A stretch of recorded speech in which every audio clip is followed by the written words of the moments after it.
另外有意思要伫今年结婚的情人，会当参加2015年的宜兰县联合婚礼，时间是定伫咧5月16号，地点选伫咧东山河的松林公园举行。县府嘛将会送出予每一对新人6000块的礼券，限价是20对参加，同齐伫咧户外的草地下生路。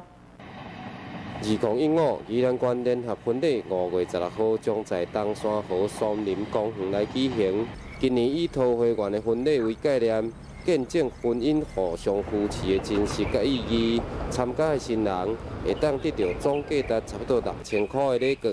并且为今仔日开始受理报名，到4月24号为止。今年宜兰的联合婚礼，我们已经定在黄道吉日，就下个月5月16号礼拜六。 在东山河森林公园举行，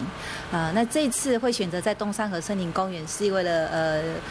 我们县政府即将在今年的下半年秋季，正式在我们县民推出这个景点哈。那这个景点是我们县政府建设多年的一个成果。那今年我们活动现场呢，我们是规划有20对的新人，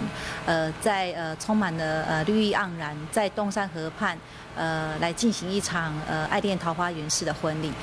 民政处表示，有意思报名参加这届婚礼的新人，必须毋捌办理结婚登记，而且夫妻双方必须要有一个人是宜兰县民，或者是伫宜兰县内做工课或熟悉，完全符合条件的新人，踊跃来报名。那只要您男女双方或一方涉及在宜兰县，或者是在宜兰工作或在宜兰读书啊，那如果是未成年，必须